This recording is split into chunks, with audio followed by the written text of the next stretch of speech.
Hi everyone, Mr. Nate here. Hope everyone's out there staying inside and staying healthy. I'm going to do a short read aloud for us today.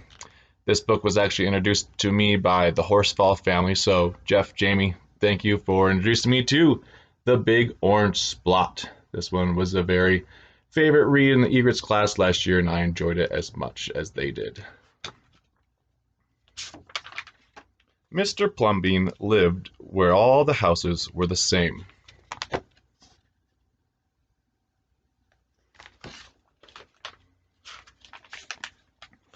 He liked it that way, and so did everyone else on Mr. Plumbean's street. This is a neat street, they would say. Then, one day,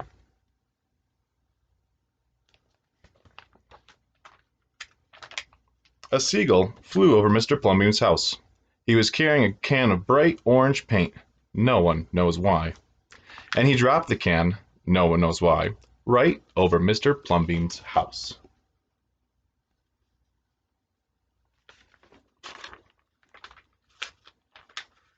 It made a big orange splot on Mr. Plumbean's house. Ooh, too bad, everybody said. Mr. Plumbean will have to paint his house again. I suppose I will, said Mr. Plumbean. But he didn't paint his house right away. He looked at the big orange splot for a long time. Then he went about his business. The neighbors got tired of seeing that big orange splot. Someone said, Mr. Plumbean, we wish you'd get around to painting your house. Okay, said Mr. Plumbean.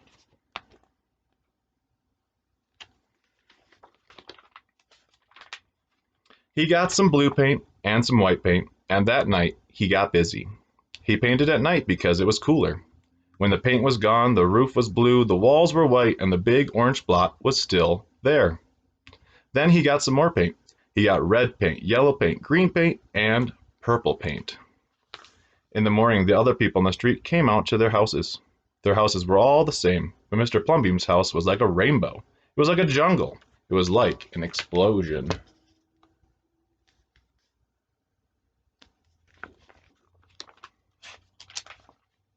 There was a big orange splot, and there were little orange spots. There were stripes. There were even pictures of elephants and lions and pretty girls and steam shovels. The people said, Plumbean has popped his cork, flipped his wig, blown his stack, and dropped his stopper. They went about muttering. That day, Mr. Plumbean bought carpenter's tools. That night, he built a tower on top of his roof and painted a clock tower.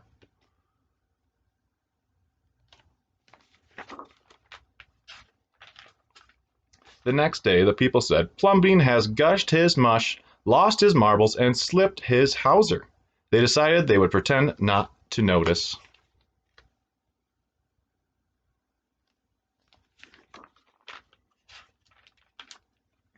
That very night, Mr. Plumbean got a truck full of green things. He planted palm trees, babaus, thorn bush, onions, and frangipani. In the morning, he bought a hammock and an alligator. When the other people came out of their houses, they saw Mr. Plumbean swinging in a hammock between two palm trees. They saw an alligator lying on the grass, and Mr. Plumbean was drinking lemonade.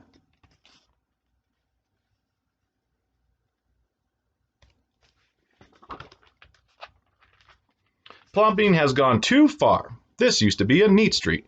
Plumbean, what have you done to your house? The people shouted. My house is me, and I am it. My house is where I like to be and looks like all my dreams, Mr. Plumbean said. The people went away.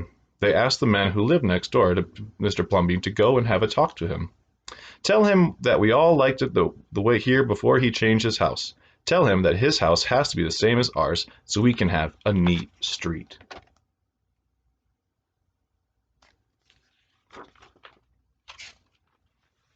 The man went to see Mr. Plumbean that evening. They sat underneath the palm trees, drinking lemonade and talking all night long.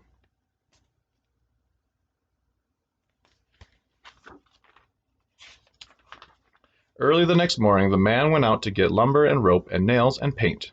When the people came out of their house, they saw a red and yellow ship next door to the house of Mr. Plumbean.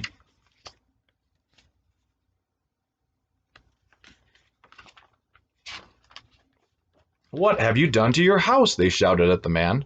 My house is me, and I am it. My house is where I like to be, and it looks like all my dreams, said the man who had always loved ships. He's just like Plumbean, the people said. He's got bees on his bonnet. Bats in his belfry and knots in his noodle. Then, one by one, they went to see Mr. Plumbean late at night. They would sit under the palm trees and drink lemonade and talk about their dreams. And whenever anybody visited Mr. Plumbean's house the very next day, that person would set about changing his or her house to fit their dreams.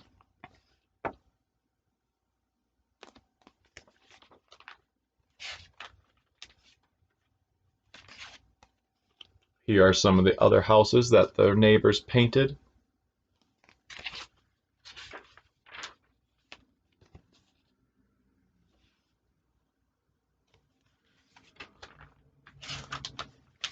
Whenever a stranger came to the street of Mr. Plumbean and his neighbors, the stranger would say, "This is not a neat street." Then all the people would say, "Our street is us, and we are it. Our street is where we like to be, and it looks like all our dreams."